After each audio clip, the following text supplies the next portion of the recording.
The real threat to our security isn't the danger of bankruptcy. It is the danger of communist aggression.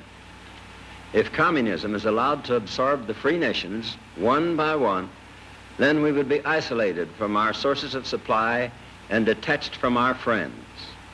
Then we would have to take defense measures that might really bankrupt our economy and change our way of life so that we couldn't recognize it as American any longer.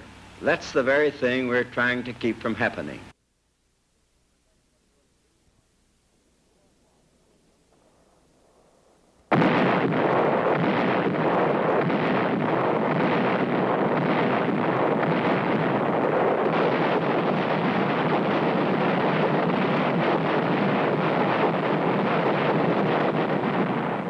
South Korean villages awoke to a world suddenly filled with noise and flames. The communists, who had for months carried out small raids along the 38th parallel, had finally launched their undeclared all-out war of conquest. Half a world away in Washington, President Truman took immediate action, saying, "In these circumstances, I have ordered United States air and sea forces to give the Korean government troops cover and support." The next day at the United Nations in New York, Warren Austin made our position clear beyond a doubt.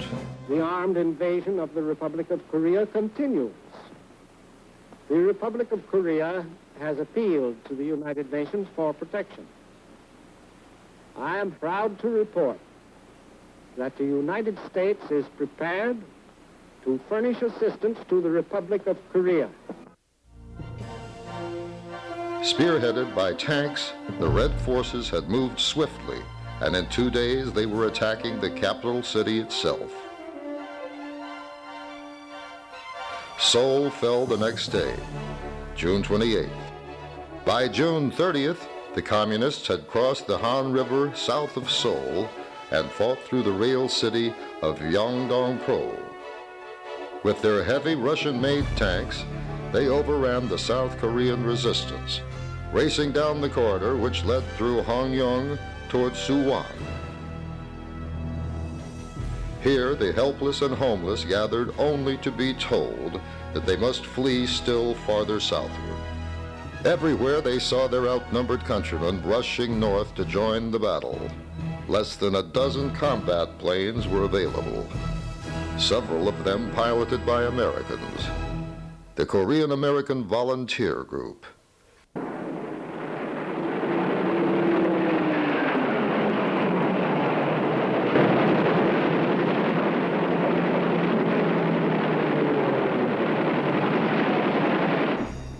Even as the Red Army swept toward Suwon, advanced elements of the 24th Infantry Division were being airlifted to Korea from Japan.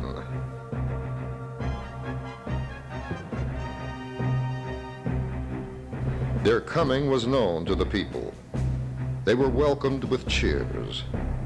4 days later, they met the enemy south of Osan, and the cheering was forgotten.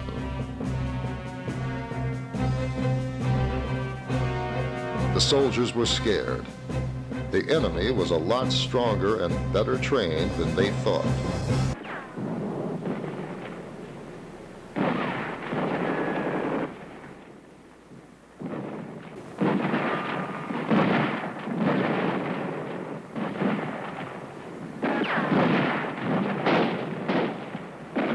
They had to retreat right away. The few heavy weapons covered the withdrawal as best they could. Where they had divisions, the enemy had companies. Pull back, fight, and pull back again. For 4 days and nights, nobody slept. The Americans started with a good many green troops. If anybody could still pack his gear, he was considered a veteran.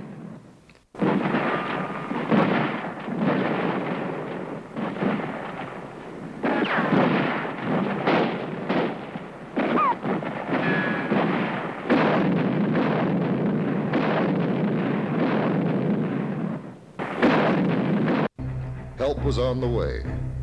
In Pusan to the south, 4 24th Division troops and equipment were arriving by ship. But it was not enough, not nearly enough. but it was a start. Generals Walton H. Walker and William Dean had a tough assignment: undertake the work of several divisions with elements of only one.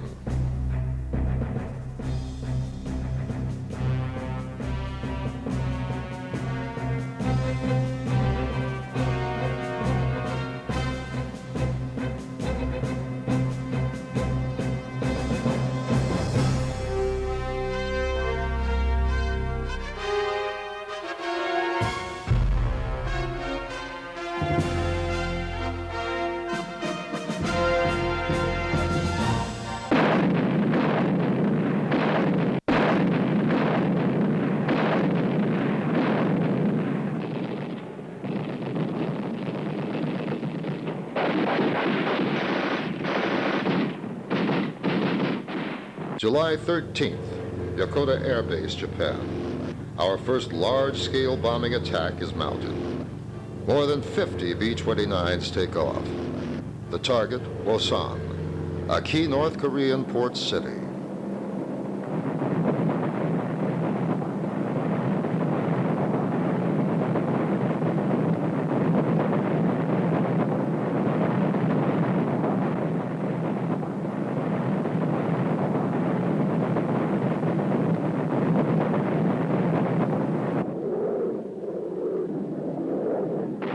The Americans pulled back across the Kung River. This natural barrier offered another chance to buy time from the enemy, and they took advantage of it.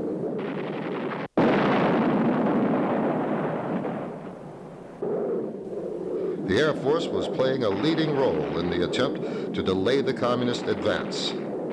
F-80 jets adapted oversized wing tanks for the long flights across the Sea of Japan. Angel 5 to Dofoot, over. Dofoot to Angel 5, request fire on enemy column due north, your position. Angel 5 to Dofoot, receive your transmission, will proceed, over. Dofoot to Angel 5, good luck.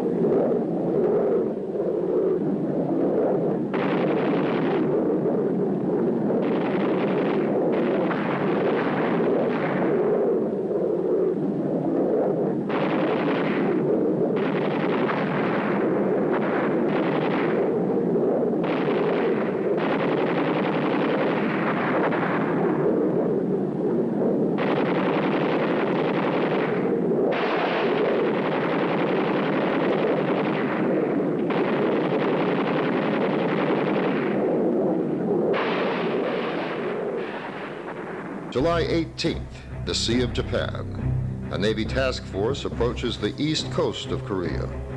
Their mission? To land the men and machines of the 1st Cavalry Division. The Korean battle line was moving rapidly on all fronts. Only on arrival were the troops informed that the landing would be unimposed. The division's 27,000 men started ashore.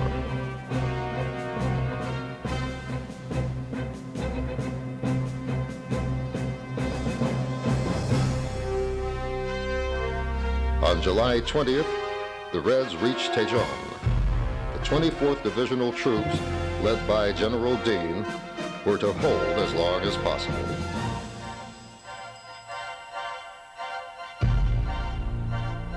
They waited patiently and nothing happened. Then, like an explosion, the attack started.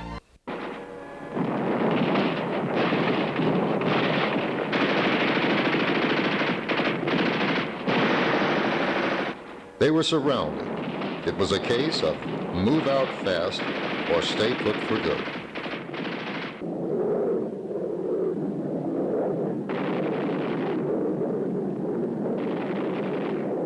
They ran down a corridor of a fire a mile long. Daejeon was gone, and so was General Dean. They traded time for space.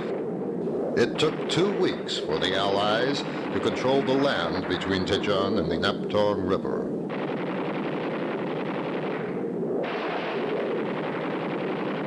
They cut the bridges and poured their fire on the opposite banks.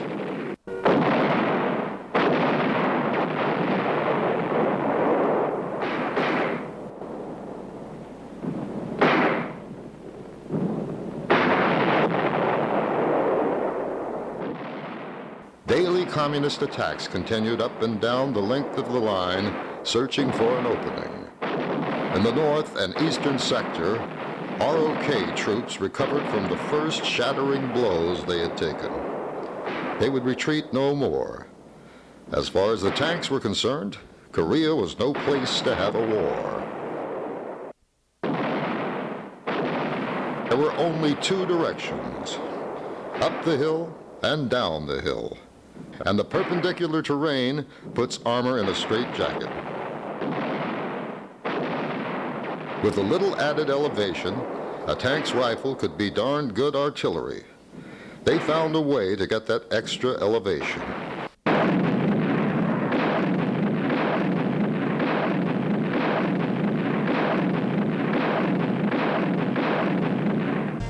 Early in August, General William Dean received orders to carry out the first large-scale offensive action.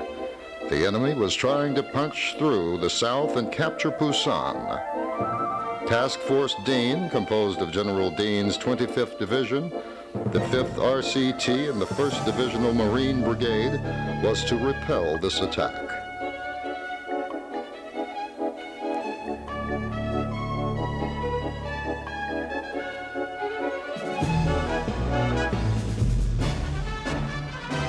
The word came down, time to move again.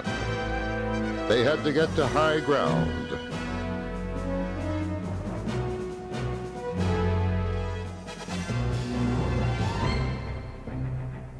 The armor took charge of the low ground, and from the ridge line, sparked by the Marine Brigade, foot soldiers unleashed their fire.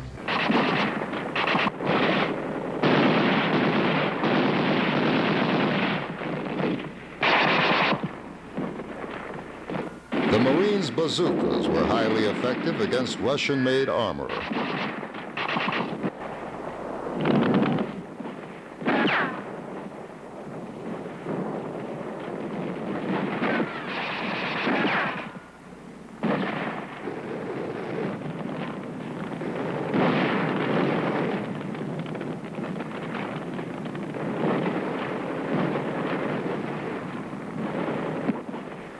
In the valley beyond, Marines and soldiers faced a dirty and dangerous task: to clear the area of red snipers and stragglers. For veterans of the Pacific, the action was painfully familiar. Like the Japanese, the small-bodied North Korean soldier had a talent for hiding behind a bush the size of a window box.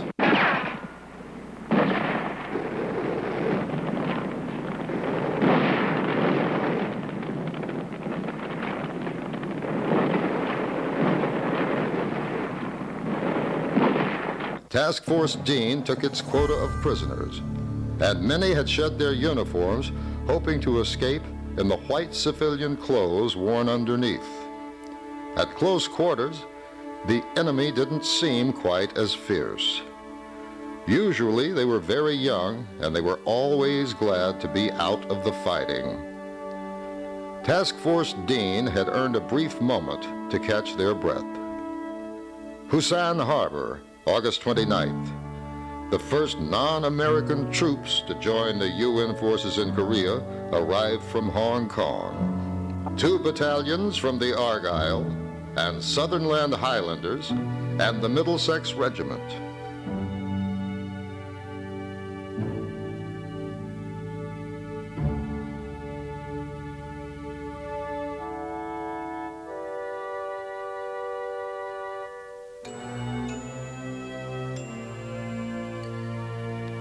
September 1st, an all-out red offensive across the Naktung tightened the Americans' circle of defense.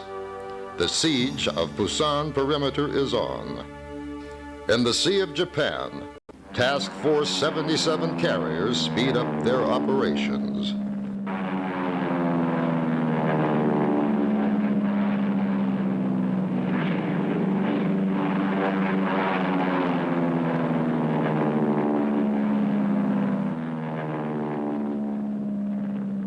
Every available aircraft was used, every usable minute of every day. They wanted to destroy the supply lines of ammunition and fuel. This, of course, would weaken the North.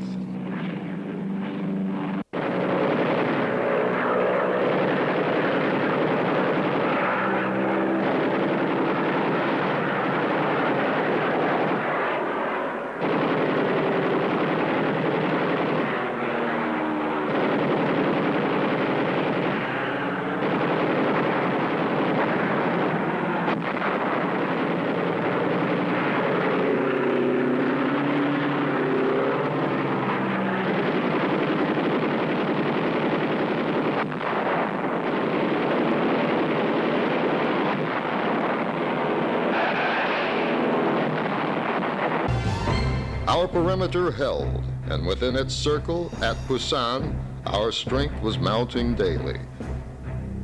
Even as the Red Armies were dissipating their own food, ammunition, and supplies, all the tools of war were being stockpiled. On September 15th, 1950, the UN forces took the offensive. An assault fleet appears off Walmy Island and Incheon Harbor, 150 miles behind enemy lines. It was a daring in-run maneuver which took the sleeping enemy completely by surprise.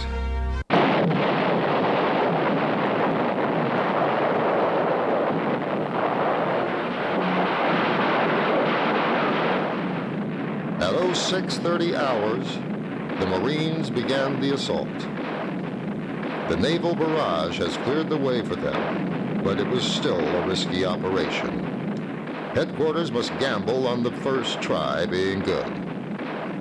Incheon 30-foot tides leave no time for a second attempt.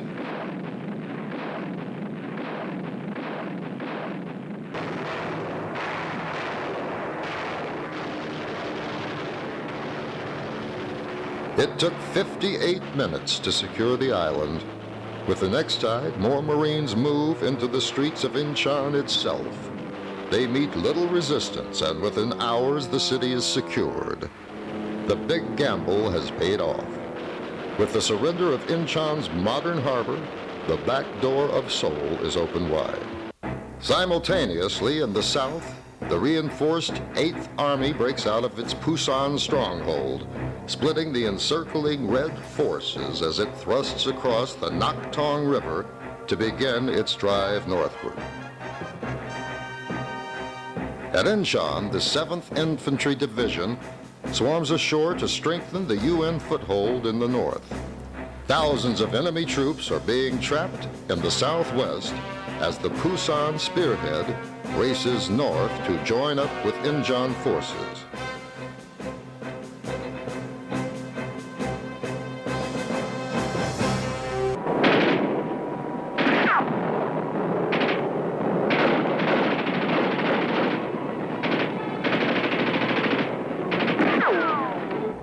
United Nations strength is growing in the north.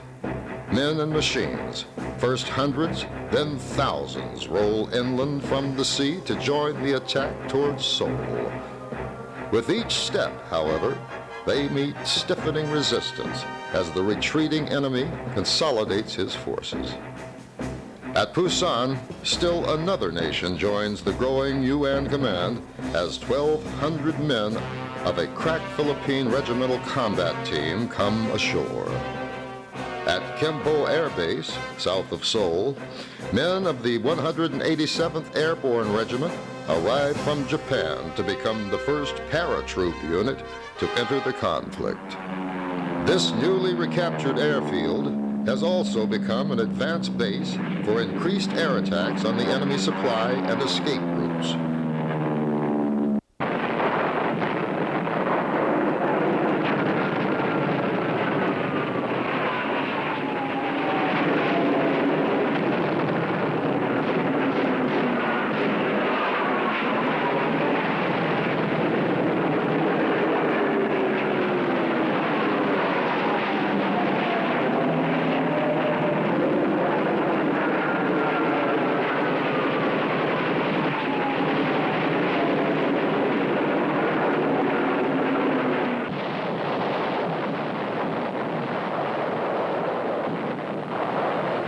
As the spearhead from Pusan gathers momentum, columns of transport head northward against a disheartened enemy. In many towns, the entire population turn out to shout out its welcome. To some veterans, it seemed like France all over again. It was only about 20 miles from Incheon to Seoul and paved highway all the way, but it took a week of hard fighting to make the trip.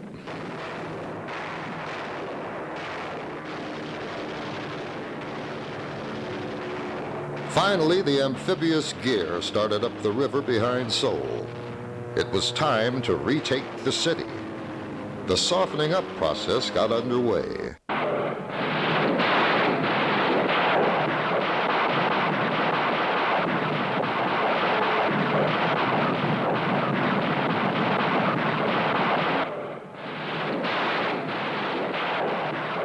The Han River crossing was a full-scale amphibious operation since the mouth was over a mile long. The Reds had pulled back to dig in among the streets of Seoul itself.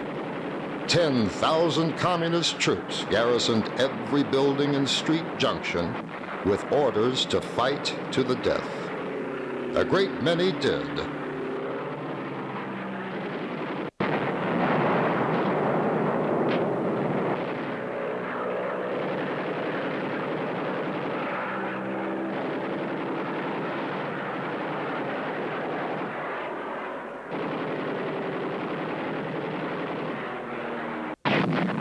The shattered city was retaken on September 26th.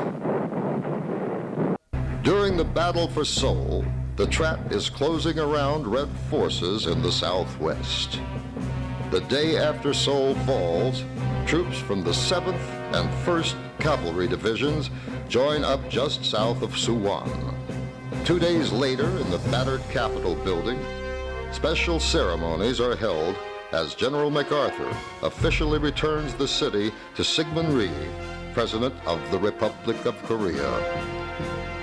Now begins a tragic homecoming for the thousands who fled the city only 3 months before.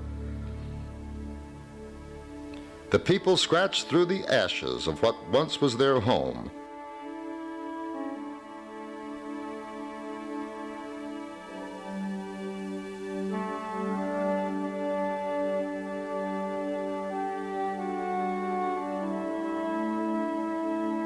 As life begins to take root again in Seoul, the UN advance in the eastern sector goes on. On September 30th, ROK forces reach the 38th parallel. They cross it the following day.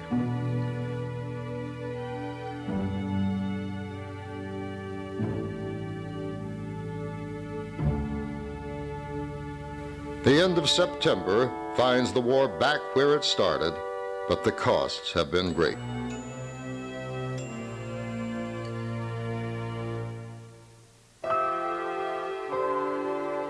On October 6th, at a UN cemetery between Seoul and Incheon, Major General O.P. Smith, 1st Marine Division Commander, honors the Marines that have fallen. Representing the Army is Major General David Barr, 7th Division Commander. Korean troops are honored by Colonel Pak Kon-yep, commanding the ROK's 17th Regiment. The silent thanks and admiration of each commander for what his men have given is echoed by the people who owe their freedom to that willing sacrifice.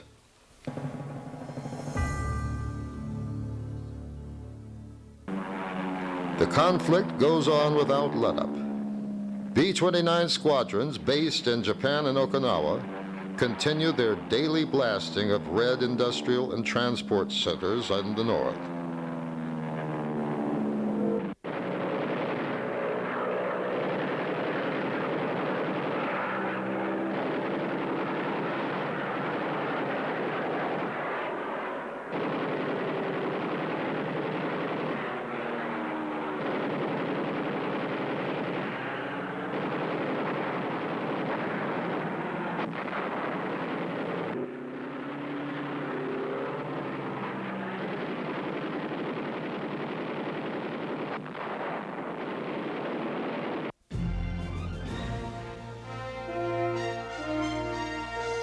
with thousands of red soldiers and guerrillas in civilian clothes trying to escape to the north, each refugee must be individually screened.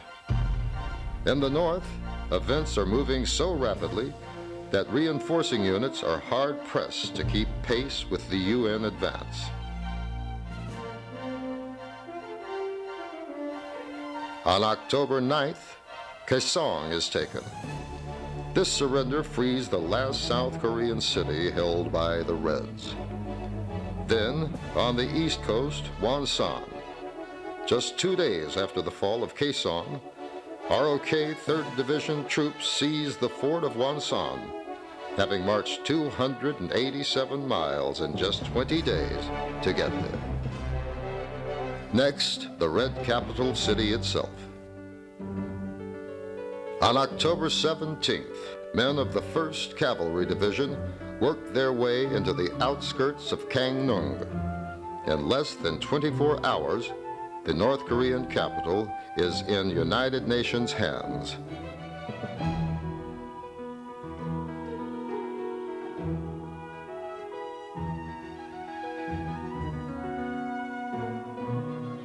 Psychological warfare played an important role at this stage of the fighting. Using high-powered speakers, planes would fly ahead of the advancing UN troops, blasting out messages to the retreating enemy. Safe conduct passes would also be highly effective.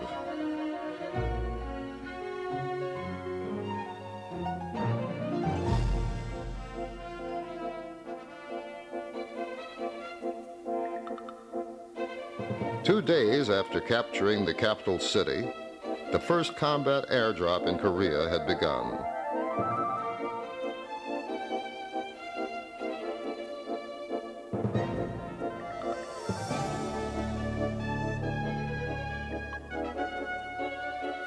MacArthur personally supervised the operation.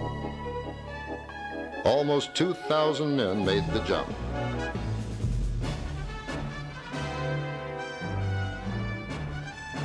In a second plane, the heavy equipment arrived, Air Express.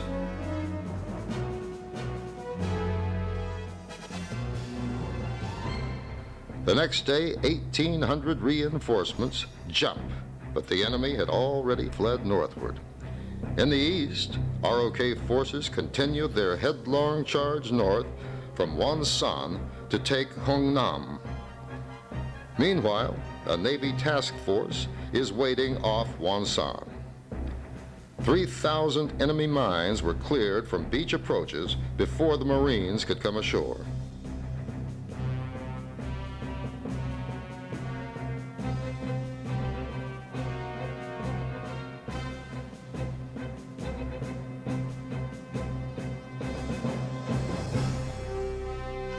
The mission was to press their advantage and continue the attack.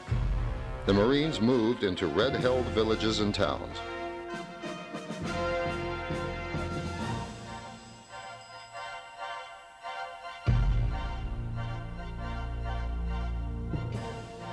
Spirits were high. 3 days later, and more than 100 miles closer to the Alu, the 7th Division made their landing at Iwang. Ships of every description swarmed into shallow water to deliver 7,000 men and their machines. The only opposition was the deep blue sand of Iwan's beaches.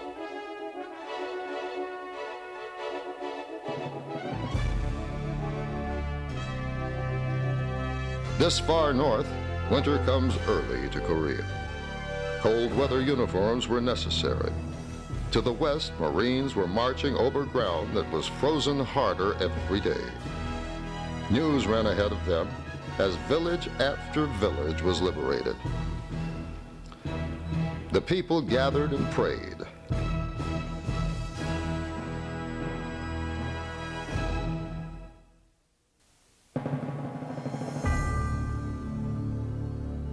The shattered communist forces pulled back to the last corner of this peninsula that they had set out to conquer. UN troops follow as fast as the tortuous terrain would allow. In the central sector, prisoners taken during a strong Red counterattack gave warning of potential danger. Many of them wore the quilted uniforms of Communist China. Meanwhile, in the northern sea of Japan, winter is playing hell with the American ships. Even routine supply operations became a nightmare of icy winds and pitching decks.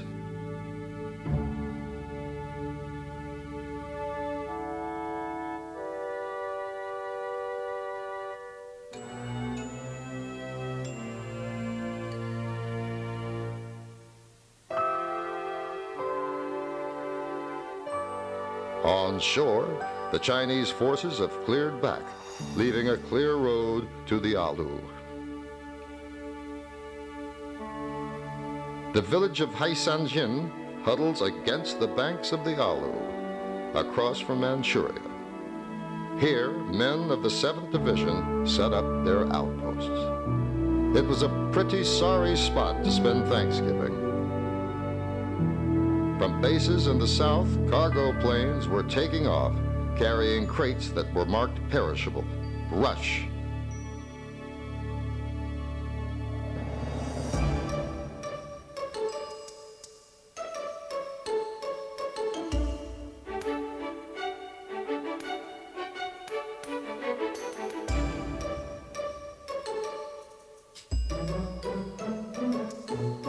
It was turkey dinner, compliments of the U.S. Air Force.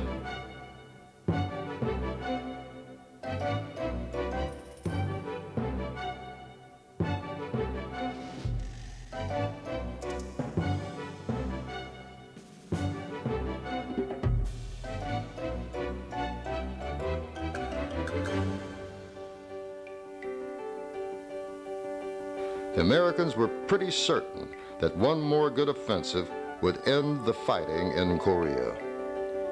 The reality was that a whole new war was ready to begin. The decision had been made. Full-scale Chinese intervention is about to bring the second phase of the Korean conflict to an end.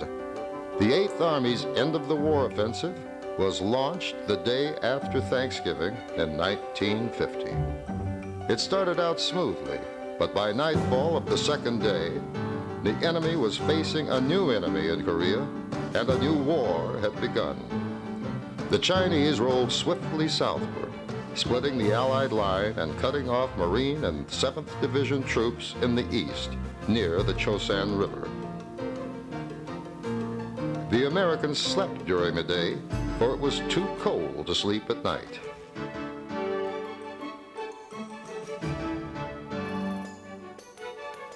The mortar rounds even froze to the cases.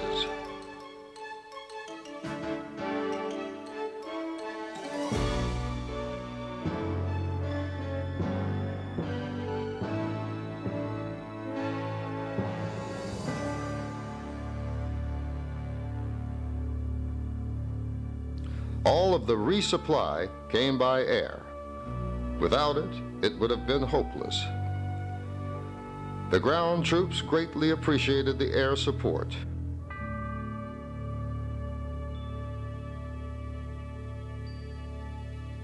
They fought their way to the sea through an enemy force that outnumbered them 5-1.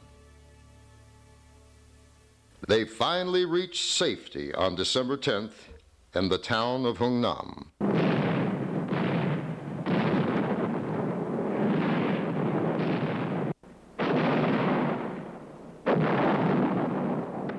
Within the harbor's perimeter, heavy weapons worked around the clock, throwing a curtain of fire through which the enemy dare not pass. Behind the guns, a massive amphibious landing in reverse.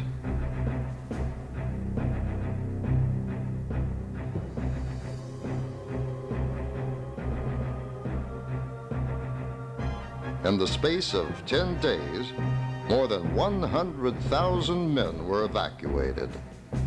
North Koreans by the thousands flocked to the dock area to plead for evacuation. From this one area alone, more than 90,000 North Koreans deserted their homes rather than return to the life they had known under communism. The Americans set blocks of TNT and laced hoses filled with jelly explosive all along the water.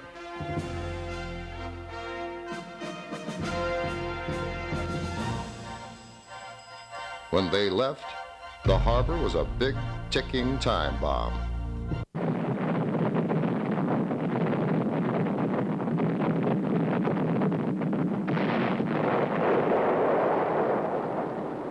The evacuation convoy steamed southward toward the port of Busan. There, the troops would re-land and regroup and move back to engage the enemy. The rest of the 8th Army pulled back once again across the 38th parallel.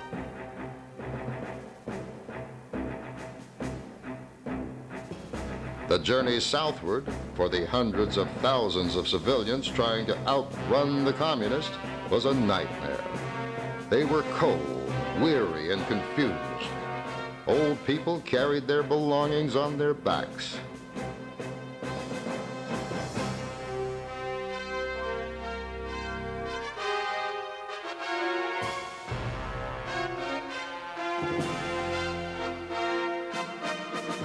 On December 27th, General Ridgway arrived to replace General Walker, who was killed in a tragic Jeep accident. He was just in time for the enemy's New Year's Eve offensive.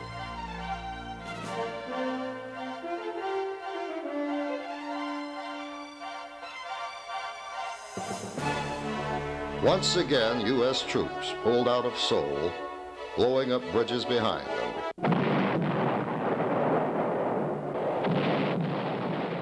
Incheon was evacuated by sea. The Americans took pain to leave nothing behind that the enemy could use.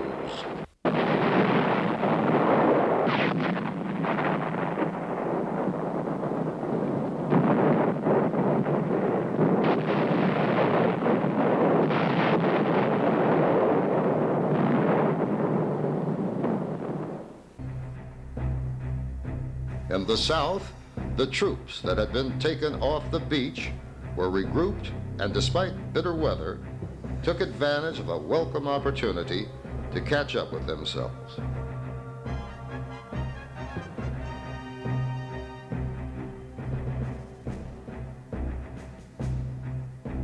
By mid-January, the enemy offensive had bogged down. Ridgway launched a series of short, high-powered thrusts called Operation Killer. The enemy held a huge numerical advantage, but Ridgway was out to eliminate it.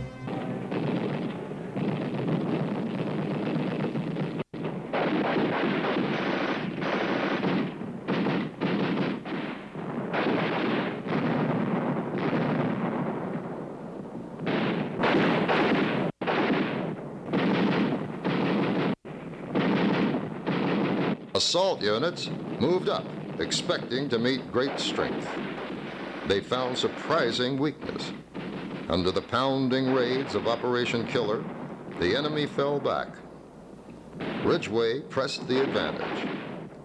No rest for the enemy, and not much more for the 8th Army. Although destruction of enemy forces remained its prime objective, Operation Killer turned into a ground-gaining operation.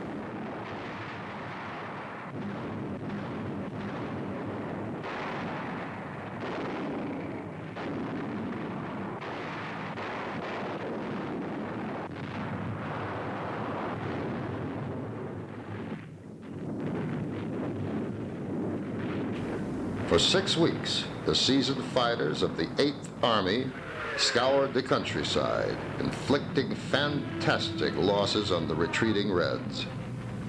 On March 7th, the enemy's main stronghold east of Seoul was smashed. The next step would be Seoul itself. On March 15th, Korean troops entered the city, where they found a few old people and some children. The communists had fled across the full width of the peninsula. The enemy was retreating. In April, General James Van Fleet arrived to take over the 8th Army. He replaced General Ridgway, who had been appointed Supreme Commander when General MacArthur returned to the United States. MacArthur had gone against President Truman's orders and was fired. Within a week, Van Fleet was fighting off the Communist spring offensive. The Communists concentrated their barrages on the East Central Front, hoping for a weak spot.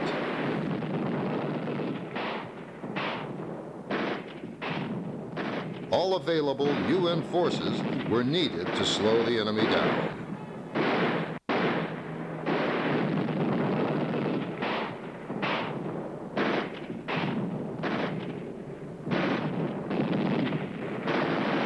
They had a routine. Hold till the ammo ran out, and then pull back and call for an airstrike.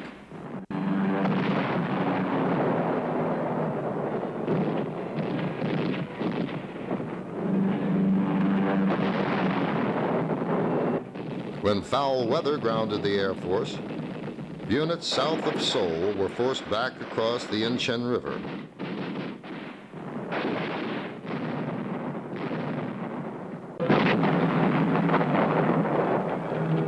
Seoul was fortified against the coming second wave of the Red Offensive.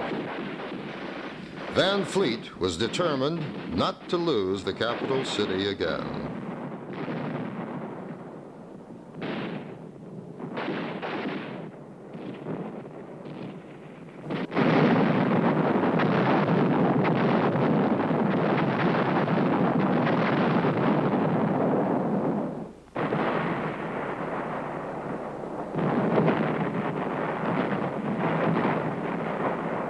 Every road and valley approach had been zeroed in beforehand.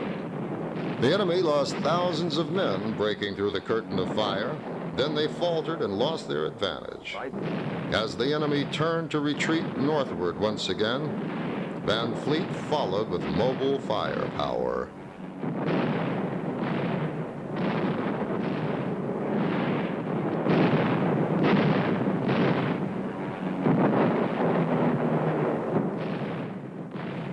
By June 2nd, the UN Army had recrossed the parallel. The enemy had spent 200,000 men and had gained nothing except the knowledge that numbers were not enough. Operation Killer continued without let-up.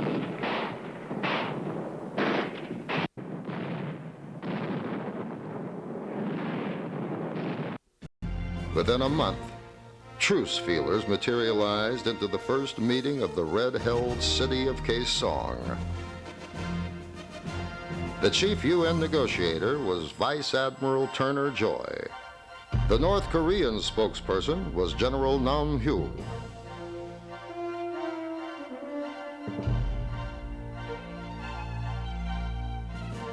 With the opening of truce negotiations, the line became stabilized.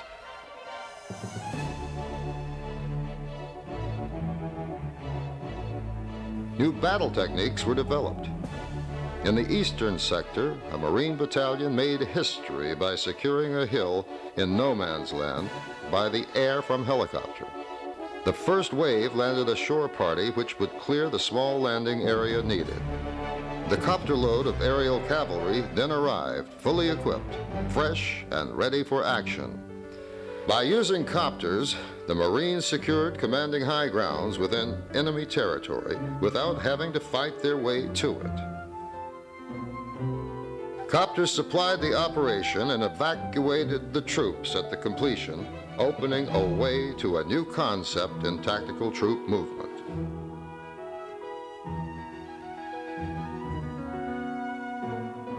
In Kaesong, the truce talks were already bogging down. Deadlocked over the issue of a ceasefire line, the talks were finally broken off.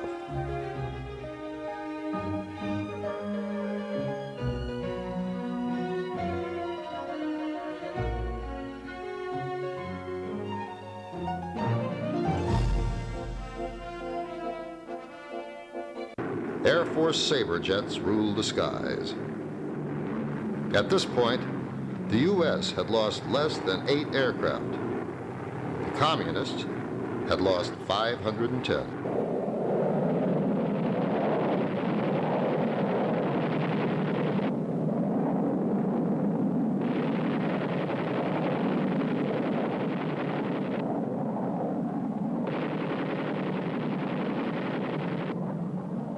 On the sea, as in the air, the UN firepower was pretty much unchallenged.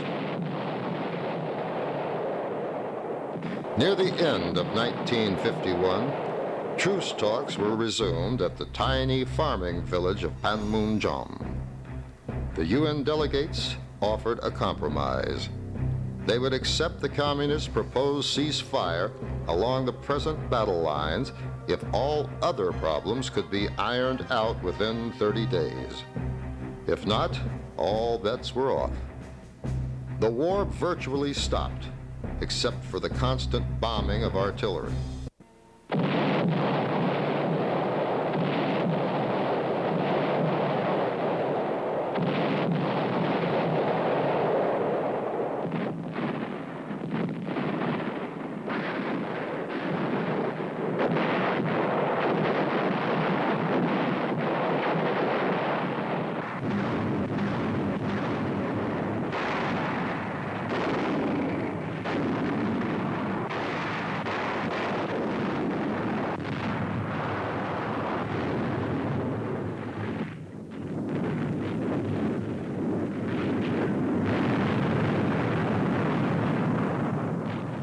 Winter came, the deadline was passed, and the war was on again.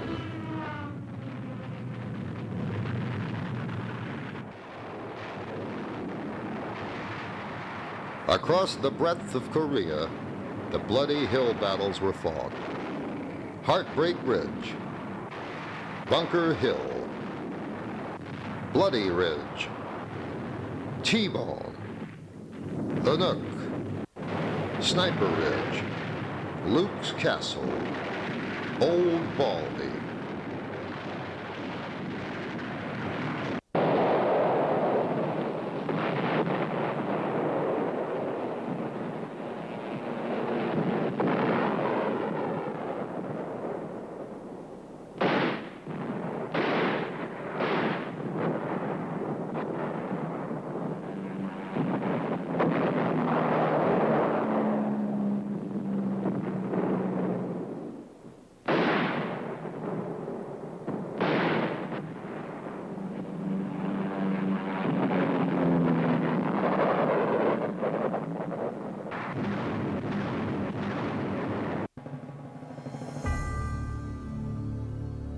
The war had reverted back to 1914, opposing trench lines facing one another, night patrolling, and local attacks across the no man's land that lay between.